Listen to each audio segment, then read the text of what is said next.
우리는 지난주에 구약 개론을 배웠습니다. 우리 구약 개론을 배우면서 성경을 이제 구약과 신약으로 나누는 것에 대한 말씀을 우리가 배웠지요. 그래서 이 나눔의 기준이 어디라고 얘기했습니까? 우리 예수님이 오셔서 세례 요한에게 세례를 받고 복음을 전파한 그 시점을 중심으로 해서 구약과 신약이 나눠진다고 말씀했습니다. 그래서 이 성경을 구약이다, 신약이다 그렇게 부르는 이유가 뭐라 그랬죠? 우리 한국말에서는 구약, 신약 이것을 갖다가 한문을 사용하기 때문에 구약이다, 신약이다 이렇게 말씀하십니다. 또 이 영어로는 뭐라고 얘기했습니까? 구약을 The Old Testament, 신약을 The New Testament 이렇게 바꾼다 그랬죠. 이 Testament라는 말은 증거 또는 유언, 계약, 유서라는 말을 우리들에게 들려주고 있습니다. 그래서 이 언약의 말씀이 바로 성경이라고 이야기해주고 있습니다. 이 성경은 하나님이 우리 인간에게 언약해 주시고 그 증거를 계약으로 나타내 준 말씀이 성경이다라고 볼 수 있습니다. 그러면 신약은 어떤 책인가 하는 것입니다. 신약은 뭐라고요? 새로운 언약이다. 하나님이 우리에게 주신 새 언약이다. 이 신약의 새 언약은 구약의 약속한 말씀이 우리에게 온 것을 말하는 것입니다. 새 언약이라서 새롭게 떨어진 것이 아니라 구약에서 이미도 우리 주님께서 해주신 말씀이 우리에게 온 거예요. 찾아온 거예요. 나타난 거예요. 그래서 그 언약의 말씀이 구약과 모든 것을 아울러서 우리에게 하나님이 하실 그 모든 것을 이루시는 말씀이 이 신약의 말씀인 것이지요. 그러면 이 신약은 몇 권의 책으로 되어 있을까 합니다. 신약은 총 27권으로 되어 있어요. 자, 구약은 몇 권이죠? 39권이에요. 그래서 우리가 쉽게 외울 수 있는 것은 39, 27. 구약은 39권이고 신약은 27권이다. 이렇게 우리가 이야기할 수 있습니다. 그러면 이 신약의 저자들은 몇 명의 저자가 있을까라고 보면 신약은 총 27권이라고 그랬었잖아요. 그러면 27명의 저자가 있어야 되는데 신약의 저자는 약 8명에서 또는 9명이라고 얘기합니다. 왜냐하면 이 히브리서를 가지고 서로 사람들이 이야기하는데 어떤 사람은 이 히브리서를 바울이 쓴 책이다. 그렇게 얘기하면 신약은 8명의 저자가 있는 것이고요. 또 다른 사람이 썼다라고 얘기하면 9명의 사람이 되는 것입니다. 그래서 신약의 저자를 약 8명이다, 9명이다 그렇게 말씀하고 있습니다. 그럼 신약의 구조는 어떻게 되었는가라고 말씀하면 이 신약에는요, 이 구조가 4가지 구조로 되어 있습니다. 이 복음서가 있고 그리고 역사서가 있고 서신서가 있고 예언서가 있습니다. 그래서 이 복음서에는 4권, 마태복음, 마가복음, 누가복음, 요한복음 이것을 갖다가 이 복음서라 그러고요. 그리고 역사서는 1권, 이 사도행전을 말하고 있습니다. 그리고 이 서신서에는 21권이 있는데 바로 로마서, 고린도전서, 고린도후서, 그리고 갈라디아서, 에베소서, 빌립보서, 골로새서, 데살로니가 전후서, 디모데 전후서, 디도서, 빌레몬서, 히브리서, 야고보서, 베드로 전후서, 그리고 요한 1, 2, 3서 이렇게 21권의 서신서가 있습니다. 그리고 예언서가 있죠. 예언서는 1권입니다. 바로 요한 계시록을 우리들에게 말씀해 주고 계십니다. 자, 그러면 오늘도 이 나눈 이 구조를 다시 세분해서 보면 이 복음서에도요, 그냥 4권의 복음서로 되어 있는 것이 아니라 공간 복음과 그리고 일반 복음으로 나눕니다. 이 공간 복음이란 말씀은 이 서로의 내용이 비슷하고 같은 내용이 겹쳐져 있는 것을 얘기합니다. 그런데 이 공간 복음은 이 서로가 서로를 보충해 주는 말씀이라고 볼 수 있습니다. 그래서 이것을 공간 복음이라 그렇게 얘기합니다. 이 공간 복음에는 마태복음, 마가복음, 누가복음이 있고요. 자, 일반 복음이 있습니다. 일반 복음 어떤 것을 얘기하죠? 바로 요한복음을 우리에게 일반 복음이다. 그렇게 얘기합니다. 왜냐하면 이 요한복음은 마태복음, 마가복음, 누가복음처럼 이렇게 서로 내용이 형성되어 있지 않고 오히려 이 요한복음은 우리의 예수님이 하나님이신 것을 논리적으로 사변적으로 우리들에게 말씀해 주고 있기 때문에 그 내용이 구성이 독특하게 아주 구성되어 있기 때문에 그렇게 보여주고 있습니다. 자, 그리고 이 서신서가 있습니다.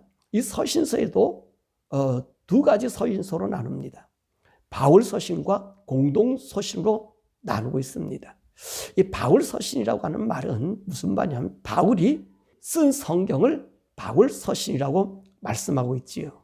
그래서 이 바울 서신을 말하면 로마서, 고린도 전후서, 갈라디아서, 에베소서, 빌립보서, 골로새서, 데살로니가 전후서, 디모데 전후서, 디도서, 빌레몬서 또는 또 히브리서 이렇게까지 얘기할 수도 있습니다.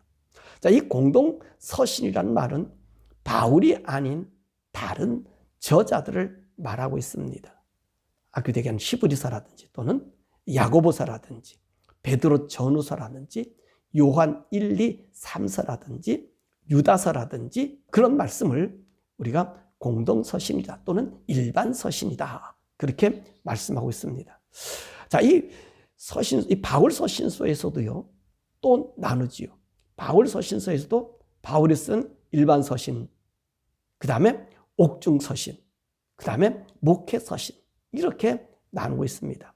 이 바울이 총 우리 성경에서는 13권, 신약 성경에서는 13권에서 14권의 말씀을 썼습니다. 그래서 바울이 쓴 일반 서신으로서는 로마서, 고린도 전후서, 갈라디아서, 데살로니가 전서, 데살로니가 후서를 이야기하지요. 그 다음에 옥중서신이라는 얘기는 바울이 옥에서 이 하나님 말씀을 그 성도들에게 보낸 편지를 갖다가 바로 옥중서신이라고 얘기합니다. 그 서신의 책이 에베소서, 빌립보서, 골로새서, 필레몬서 이것을 옥중서신이라고 얘기하고요. 그리고 또 목회서신이라고 하는 부분이 있습니다. 이 목회서신이 무엇이냐면 디모데 전후서, 디도서를 이 목회서신을 얘기하는데 그 당시 교회 질서와 교회 훈계를 중심으로 그 말씀을 우리들에게 해주고 있죠. 사람들은 이 기독교를 바울이 기초한 바울 신학에 기초한 종교다 그렇게 사람들이 평가합니다. 왜냐하면 신약 성경 보면 27권 중에서 바울이 13권, 14권의 책을 썼기 때문에 그렇게 말씀하고 계십니다. 그리고 이제 우리가 얘기하는 이제 예언서는 요한계시록. 요한계시록 누가 썼죠? 요한이 썼어요. 요한은 몇 권의 책을 썼습니까? 요한복음, 요한 1, 2, 3서, 그 다음에 요한계시록. 이렇게 요한은 5권의 책을 우리들에게 남겨주고 있습니다. 자, 그러면 우리 신약의 총 주제가 무엇일까라고 하는 것입니다. 우리가 지난 시간에 구약의 총 주제가 뭐라고 얘기했죠? 구약의 총 주제는 우리는 희망이다. 그렇게 말씀했습니다. 왜 희망이라고 정했죠? 하나님이 인간을 창조하면서 그 희망을 우리 인간에게 부어줬고 또 인간이 타락하니까 타락한 인간이 다시 돌아오기 위한 희망의 꿈 그리고 인간이 회복할 수 있도록 우리 하나님이 희망을 주고 우리 인간도 마찬가지 하나님 불을 떠났다가 다시 하나님 앞으로 돌아가면 하나님 우리를 회복시켜준다는 희망에 부풀어 있는 그 희망. 그래서 이 희망을 온전하게 하기 위해서 말라기 마지막에는 우리 희망의 원주체이신 예수 그리스도가 오게 하심을 우리가 보게 되었습니다. 그래서 이 구약의 말씀은 어떤 분들은 말라기에서는 저주로 끝났다라고 얘기하지만 사실 이 저주는 우리에게 희망인 예수를 보내주기 위한 또 다른 문이잖아요. 그래서 이 구약의 성경을 저를 희망으로 보았다. 그렇게 말씀했습니다. 그러면요, 이 신약은 그 주제가 뭘까? 저는 이 신약의 주제를 다 떠나서 천국이라고 볼 수 있습니다. 신약의 주제는 뭐예요? 천국. 저는 신약의 주제를 천국으로 이야기합니다. 왜 이 신약의 주제가 천국이 되지요? 보세요. 구약에서 신약으로 디딤돌을 놓는 사람이 누굽니까? 이 세례 요한 아닙니까? 이 세례 요한이 이 요단강에서 세례를 주면서 그가 전한 이야기가 뭐지요? 회개하라, 천국이 가까웠다. 그래서 이 세례 요한이 전한 그 메시지가 천국이에요.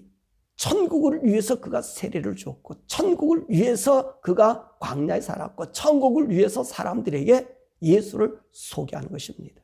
그래서 이 신약의 디딤돌을 놓는 이 세례 요한은 바로 하나님의 말씀이 이루어지는 천국을 이야기하고 있는 것입니다. 그래서 천국을 위해 회개라고 하는 것을 나타내주고 계시지요. 그래서 천국은 예수님이 오심으로 말미암아 이루어지고 있음을 선언한 것입니다. 그리고 이 예수님이 세례 요한으로부터 세례를 받고 이후에 나타난 현상이 무엇입니까? 마태복음 3장 16절에서 17절의 말씀 보면 예수께서 세례를 받으시고 곧 물에서 올라오실새 하늘이 열리고 하나님의 성령이 비둘기같이 내려 자기 위에 임하심을 보더니 하늘로부터 소리가 있어 말씀하시되 이는 내 사랑하는 아들이요 내 기뻐하는 자라 하시니라. 보세요. 하늘이 열리고 하늘에서 음성이 났다는 것입니다. 다시 말하면 천국이 열리고 천국의 말을 우리들에게 들려주셨다는 말이지요. 그런데 오늘 여기서 천국이 열렸으면서 예수님이 세례할 때 오늘 이 예수님, 천국을 전해줄 수 있는 분이 누구라고요? 예수님이라고 이야기하고 있는 것입니다. 그리고 그 예수님을 오늘 여기서 뭐라 말씀하십니까? 하늘에서 천국의 아들, 내 아들이다 라고 말씀하고 있는 것입니다. 그러므로 이제 이 세례 요한이 이 신약을 우리에게 증거해 주면서 우리들에게 그 모든 사람에게 인류의 희망이 뭐냐? 천국이라는 거예요. 이 천국은 누가? 이 예수로부터 시작된다라고 하는 것을 말씀해 주고 계시는 것입니다. 자, 그러므로 이제 이 신약의 성경의 전체 사상은 천국이라는 것입니다. 그러면 이 복음서의 핵심 내용이 뭘까? 이 복음서가 무엇이라고 얘기했죠? 마태복음, 마가복음, 누가복음, 요한복음입니다. 이 복음서는 어떤 내용을 갖고 있어요? 예수님이 이 땅에 오셔서 이분이 우리에게 전해준 그 예수님의 흔적, 예수님의 말씀, 예수님의 일생을 우리에게 전해주고 있습니다. 그래서 예수님이라는 말씀을 우리에게 보여주고 그 말씀이 증거되는 거예요. 그래서 이 복음서 전체적으로 보면 뭡니까? 예수님이 우리에게 전해준 이 말씀을 마지막 끝까지, 이 세상 끝날까지 증거하라고 하는 것이 이 복음서의 핵심 내용인 것을 볼 수 있습니다. 자, 그러면 이 복음서에서 그 출발이 누구지요? 복음서는 예수에 대한 기록이잖아요. 그럼 우리 예수님이 이 복음서를 여시면서 제일 먼저 우리 인간들에게 선포했던 것이 뭐지요? 회개하라, 천국이 가까웠느니라. 자, 이 보세요. 세례 요한도 회개하라, 천국이 가까웠다 그랬고 예수님도 회개하라, 천국이 가까웠다는 말씀이에요. 그러면 오늘 예수님의 관심사가 뭐지요? 이 복음서의 관심사가 뭐죠? 천국이라는 거지요. 천국이. 그래서 오늘 신약 성경의 모든 주된 요소는 천국인 것처럼 예수님의 사역에서도 가장 중요한 것이요, 천국 복음입니다. 우리가 사람들 얘기하기를 예수님 이 땅에 오셔서 병든 자를 고치고 아픈 것과 수많은 기적을 행한 것이 그 포커스를 맞춰요. 그렇지만 우리 예수님께서 왜 그 포커스를 맞춰주셨죠? 이 천국이라고 하는 것을 우리에게 알려주기 위해서 보여준 것입니다. 그래서 이 구약은 어떤 말씀이 주제가 되어 있습니까? 너희가 하나님 말씀대로 살면 잘되고 복을 받는다. 이것을 심어주고 있습니다. 그런데 신약에서는요, 이 복의 개념을 땅의 복이 아니라 천국의 복의 개념으로 바꿔줄 수 있음을 우리가 보게 되는 것입니다. 그래서 우리 예수님의 복음의 핵심을 요약한 것이 있다면 천국민의 생활 강령인 산상수훈에서 제일 먼저 우리 주님께서 말씀하신 것이 뭐예요? 그 제자들을 선별해서 그리고 무리들에게 뭐라고 말씀하셔요? 이 팔복을 선언하시잖아요. 천국의 복에 대해서 얘기하잖아요. 이것이 오늘 신약의 모든 사람들이 모든 포커스가 맞춰져야 될 이 초점이랍니다. 그것입니다. 그러니까 이 초점이 뭡니까? 천국이 하나님의 나라. 하나님의 나라가 우리들에게 있는 것. 천국을 가져야 함을 이야기해 주고 있는 것입니다. 그래서 산상수훈의 마지막 부분에도 무엇을 얘기하고 있는 거죠?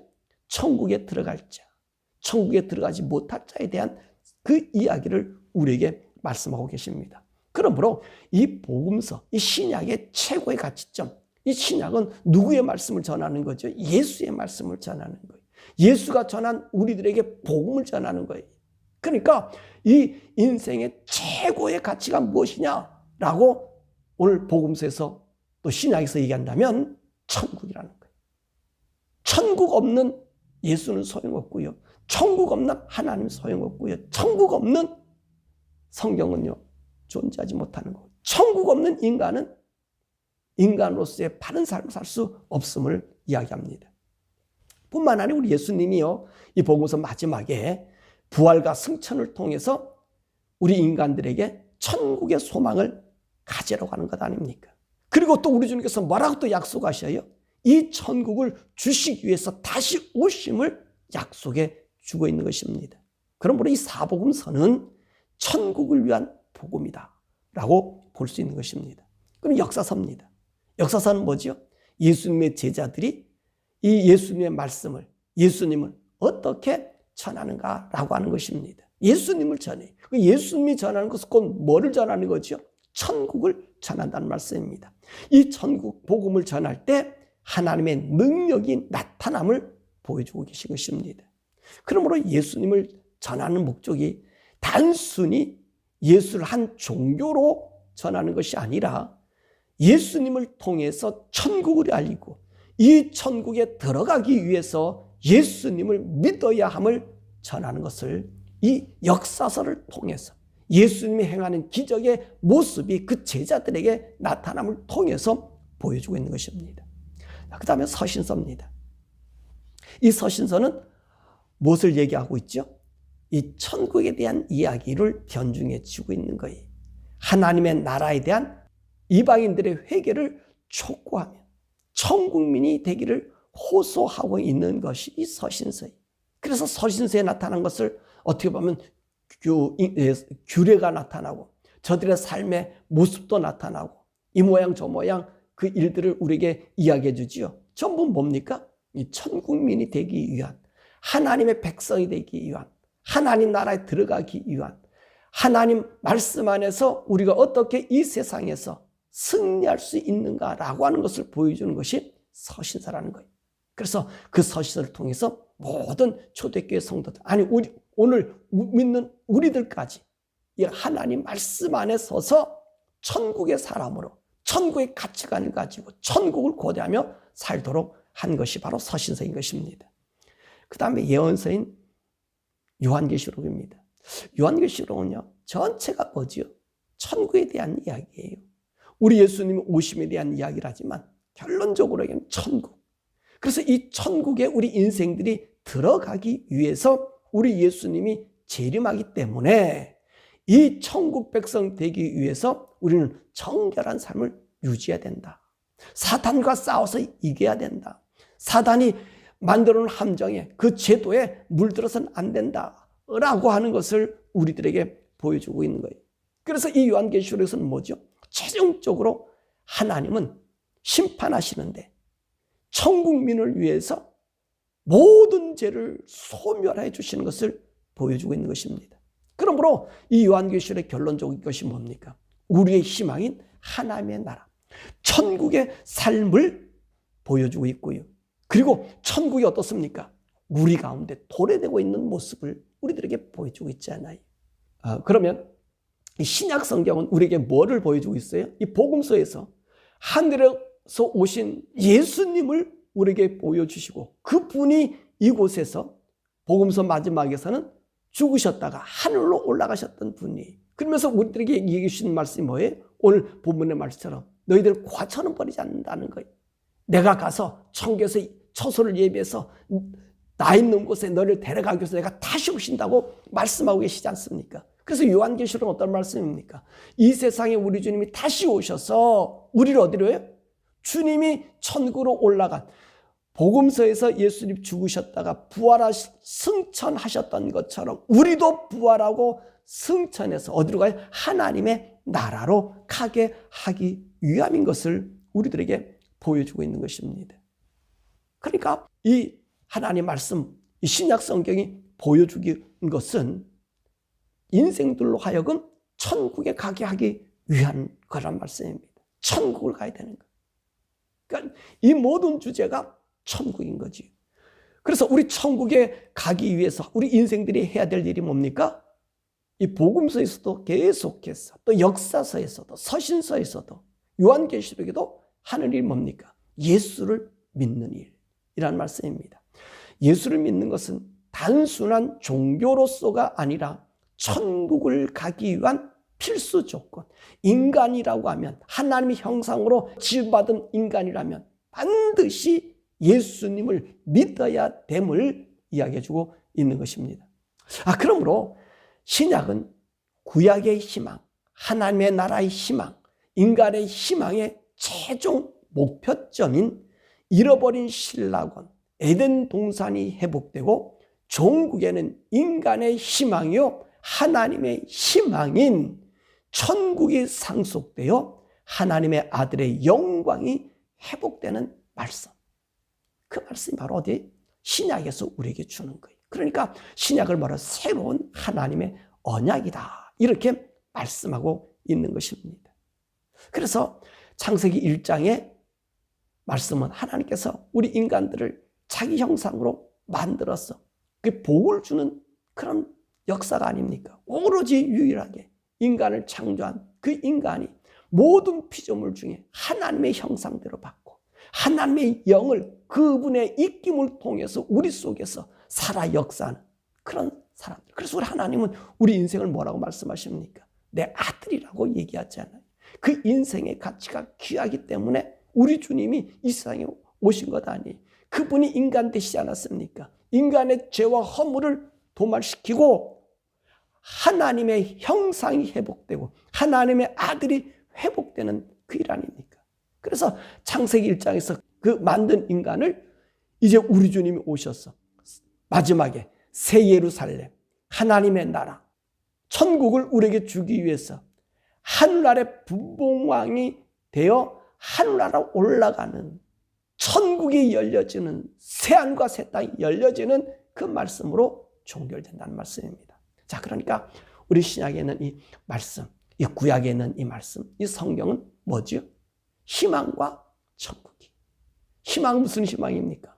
하나님의 희망하셨고 우리 인간에게 희망한 그 희망의 인간이 범죄했지만 하나님 그 인간에 대한 희망을 버리지 아니하시고 가죽옷을 잡아서 그 인생에 입혀주시고 여인의 후손을 우리에게 주셔서 그 여인의 후손인 예수 그리스도가 이 땅에 오셔 우리 죄를 도말하시고 그분이 우리에게 설계한 하나님의 나라, 그 나라 들어가기 위해서 우리 아들로 만들어주기 위해 십자가에 죽으시고 그 아들은 영원히 죽지 아니하는 인생을 보여주시기 위해서 부활하시고 부활하신 그 주님이 승천하셔서 너희 인생들이 이 땅에 이렇게 살지만 죽었다가 다시 부활해서 나 있는 하나님 나라 가는 존재를 보여주시며 그 예수님이 하늘나라 천국의 모든 것을 만들어 놓으신 다음에 이 세상에 다시 재림하셨어. 재림한 그때의 믿음의 사람, 예수를 믿는 사람, 하나님 아들 그 형상이 회복된 자들을 어디로 가요? 천국에 데려가기 위함이란 말씀입니다. 그러므로 여러분 성경을 읽을 때마다 예수 그리스도의 보혈로 말미암아 천국이 보여져야 돼. 내가 왜 예수를 믿는가? 내가 왜 죄에서 돌이켜야 되는가? 왜 죄에서 떠나야 되는가? 내가 의로운 삶을 살아야 되는가? 라고 하는 것은 뭐죠? 그 하나님의 형상이 회복되어 하나님의 아들 되어 천국의 영광을 누리기 위해서 천국의 분봉왕이 천국의 하나님의 아들로서 왕권을 갖는 거예요. 우리가 요한계시록의 말씀에서 우리가 배우지만 새 예루살렘이 오는 것은 그 새 예루살렘 어떤 것이 왕이 있는 거예요. 왕이 들어가는 거예요. 하나님이 그곳에 보좌를 열고 하늘이 하나님이 만들어놓은 그 어마무시한 그 영원 세계의 분봉왕으로 누가? 우리가 되는 거예요. 그 분봉왕의 어전회의가 새 예루살렘에서 있잖아요. 바로 연하계는 저와 여러분들이 하나님 말씀 안에 살고 예수 잘 믿어서 천국 가는, 그래서 하나님의 희망이 되는, 예수 믿는 것이 하나님의 희망이에요. 예수 믿어 하나님 나라 오는 것이 하나님의 희망이에요. 우리 희망은 뭐죠? 그리스도. 그분을 믿는 우리가, 그리스도가 와서 우리를 주님이 있는 곳 천국에 데려가는 것이 우리 성도들의 희망, 우리들의 희망. 이 천국 사랑, 천국의 영광, 이 사랑하는 여러분 다 되시기를 우리가 구약과 신약 이 말씀, 이 성경 말씀, 이 개론적인 말씀을 배우면서 그 주님을 찾고 그 희망이 우리에게 있고, 그리고 그 천국을 다 상속받는 우리 모두가 되기를 주님의 이름으로 축원합니다.